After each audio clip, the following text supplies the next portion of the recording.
ನಮಸ್ತೆ ಫ್ರೆಂಡ್ಸ್, ರಾಜ್ ಜಾಬ್ಸ್ಗೆ ಸ್ವಾಗತ. Friends, state bank of ಇಂಡಿಯಾದಿಂದ ನೇಮಕಾತಿಯಾಗಿರುತ್ತೆ ನೋಡಿ. ಸಂಪೂರ್ಣವಾಗಿ ಸರ್ಕಾರಿ ಉದ್ಯೋಗಗಳು, ಸರ್ಕಾರಿ ಬ್ಯಾಂಕ್ ಹುದ್ದೆಗಳು ಹಾಗೂ ಕಾಯಂ ಉದ್ಯೋಗಗಳಾಗಿರುತ್ತೆ.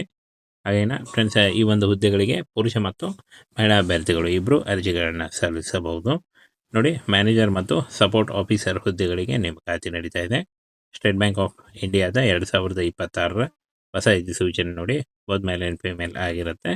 ಹಾಗೇನ ಅಖಿಲ ಭಾರತದಲ್ಲಿ ನೇಮಕಾತಿ ನಡೆಯುತ್ತೆ. ಕರ್ನಾಟಕದಲ್ಲೂ ಕೂಡ ಹುದ್ದೆಗಳಿದಾವೆ ನೋಡಿ.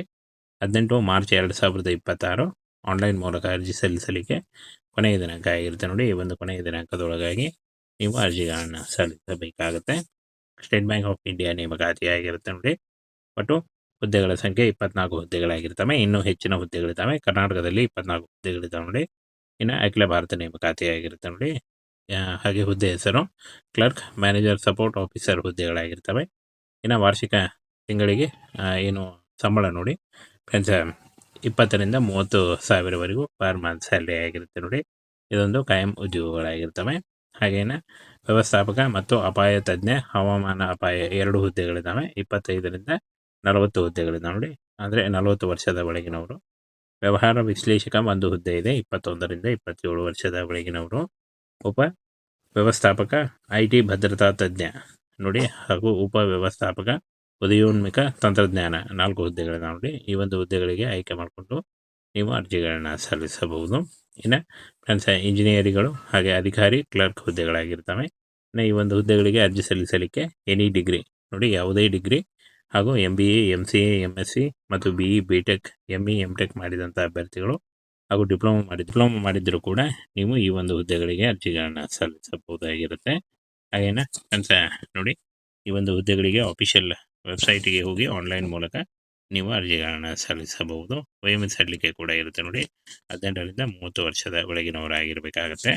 ಇನ್ನು OBC NCL ಅಭ್ಯರ್ಥಿಗಳಿಗೆ 3 ವರ್ಷ, SC ST ಅಭ್ಯರ್ಥಿಗಳಿಗೆ 5 ವರ್ಷ, PWD ಸಾಮಾನ್ಯ EWS ಅಭ್ಯರ್ಥಿಗಳಿಗೆ 10 ವರ್ಷ ಹಾಗೂ PWD OBC ಅಭ್ಯರ್ಥಿಗಳಿಗೆ 13 ವರ್ಷ ಮತ್ತು PWD SC ST ಅಭ್ಯರ್ಥಿಗಳಿಗೆ 15 ವರ್ಷಗಳ ವಯೋಮಿತಿ ಕೂಡ ಇರುತ್ತೆ ನೋಡಿ. ಇನ್ನು ಅರ್ಜಿ ಶುಲ್ಕ ನೋಡಿ, manager, business analyst, deputy manager ಹುದ್ದೆಗಳಿಗೆ ಯಾವುದೇ ರೀತಿಯಾದಂಥ ಅರ್ಜಿ ಶುಲ್ಕ ಇರಲ್ಲ ನೋಡಿ. ಉಳಿದ ಎಲ್ಲ ಒಂದು ಹುದ್ದೆಗಳಿಗೂ ಕೂಡ ಅರ್ಜಿ ಶುಲ್ಕ ಇರುತ್ತೆ. ಸಾಮಾನ್ಯ EWS OBC ಅಭ್ಯರ್ಥಿಗಳಿಗೆ 750 ರೂಪಾಯಿ, SC ST PWD ಅಭ್ಯರ್ಥಿಗಳಿಗೆ ಯಾವುದೇ ರೀತಿಯಾದಂಥ ಅರ್ಜಿ ಶುಲ್ಕ ಇರಲ್ಲ. ಪಾವತಿ ಮಾಡುವ ವಿಧಾನ ಆನ್ಲೈನ್ ಮೂಲಕ ಇರುತ್ತೆ ನೋಡಿ. ಹಾಗೆ ಆಯ್ಕೆ ಪ್ರಕ್ರಿಯೆಯನ್ನು ನೋಡೋದಾದರೆ ಕಿರುಪಟ್ಟಿ ಸಂದರ್ಶನ ಇರುತ್ತೆ. ಯಾವುದೇ ರೀತಿಯಾದಂಥ ಲಿಖಿತ ಪರೀಕ್ಷೆ ಇರಲ್ಲ ನೋಡಿ ಈ ಒಂದು ಹುದ್ದೆಗಳಿಗೆ. ಇನ್ನು 18 ಮಾರ್ಚ್ 2026 ಅರ್ಜಿ ಸಲ್ಲಿಸಲು ಕೊನೆಯ ದಿನಾಂಕ ಆಗಿರುತ್ತೆ ನೋಡಿ. ಈ ಒಂದು ಕೊನೆಯ ದಿನಾಂಕದೊಳಗಾಗಿ ನೀವು ಅರ್ಜಿಗಳನ್ನು ಸಲ್ಲಿಸಬಹುದಾಗಿರುತ್ತೆ. ಫ್ರೆಂಡ್ಸ್, ಸ್ಟೇಟ್ ಬ್ಯಾಂಕ್ ಆಫ್ ಇಂಡಿಯಾದಿಂದ ನೇಮಕಾತಿ ಆಗಿರುತ್ತೆ ನೋಡಿ. ಸಂಪೂರ್ಣವಾಗಿ ಸರ್ಕಾರಿ ಉದ್ಯೋಗಗಳು, ಸರ್ಕಾರಿ ಬ್ಯಾಂಕ್ ಹುದ್ದೆಗಳು ಹಾಗೂ ಕಾಯಂ ಉದ್ಯೋಗಗಳಾಗಿರುತ್ತವೆ. ಹಾಗೇನ ಫ್ರೆಂಡ್ಸ್, ಈ ಒಂದು ಹುದ್ದೆಗಳಿಗೆ ಪುರುಷ ಮತ್ತು ಮಹಿಳಾ ಅಭ್ಯರ್ಥಿಗಳು ಇಬ್ಬರು ಅರ್ಜಿಗಳನ್ನು ಸಲ್ಲಿಸಬಹುದು ನೋಡಿ. ಮ್ಯಾನೇಜರ್ ಮತ್ತು ಸಪೋರ್ಟ್ ಆಫೀಸರ್ ಹುದ್ದೆಗಳಿಗೆ ನೇಮಕಾತಿ ನಡೀತಾ ಇದೆ. ಸ್ಟೇಟ್ ಬ್ಯಾಂಕ್ ಆಫ್ ಇಂಡಿಯಾದ 2026ರ ಹೊಸ ಅಧಿಸೂಚನೆ ನೋಡಿ. ಬೋತ್ ಮೇಲ್ ಆ್ಯಂಡ್ ಫಿಮೇಲ್ ಆಗಿರುತ್ತೆ. ಹಾಗೇನ ಅಖಿಲ ಭಾರತದಲ್ಲಿ ನೇಮಕಾತಿ ನಡೆಯುತ್ತೆ. ಕರ್ನಾಟಕದಲ್ಲೂ ಕೂಡ ಹುದ್ದೆಗಳಿದಾವೆ ನೋಡಿ.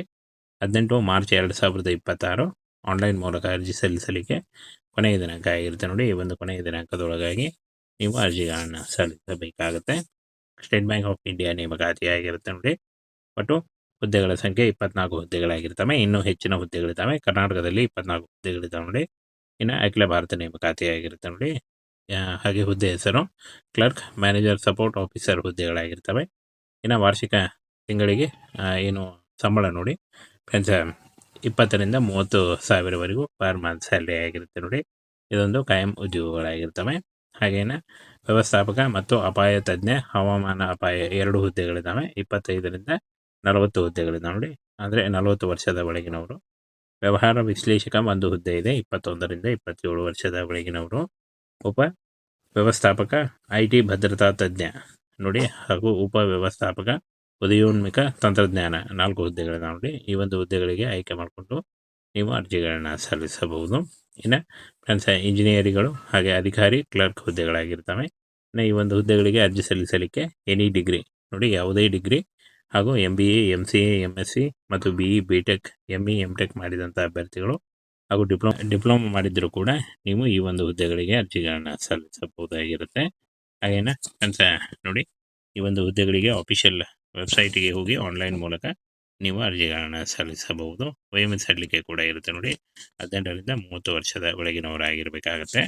ಇನ್ನು OBC NCL ಅಭ್ಯರ್ಥಿಗಳಿಗೆ 3 ವರ್ಷ, SC ST ಅಭ್ಯರ್ಥಿಗಳಿಗೆ 5 ವರ್ಷ, PWD ಸಾಮಾನ್ಯ EWS ಅಭ್ಯರ್ಥಿಗಳಿಗೆ 10 ವರ್ಷ ಹಾಗೂ PWD OBC ಅಭ್ಯರ್ಥಿಗಳಿಗೆ 13 ವರ್ಷ ಮತ್ತು PWD SC ST ಅಭ್ಯರ್ಥಿಗಳಿಗೆ 15 ವರ್ಷಗಳ ವಯೋಮಿತಿ ಸಡಿಲಿಕೆ ಕೂಡ ಇರುತ್ತೆ ನೋಡಿ.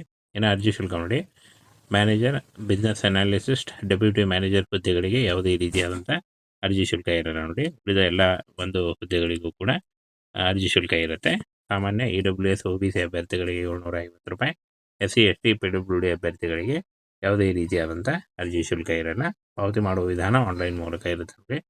ಹಾಗೆ ಆಯ್ಕೆ ಪ್ರಕ್ರಿಯೆಯನ್ನು ನೋಡೋದಾದರೆ ಕಿರುಪಟ್ಟಿ ಸಂದರ್ಶನ ಇರುತ್ತೆ. ಯಾವುದೇ ರೀತಿಯಾದಂಥ ಲಿಖಿತ ಪರೀಕ್ಷೆ ಇರಲ್ಲ ನೋಡಿ ಈ ಒಂದು ಹುದ್ದೆಗಳಿಗೆ.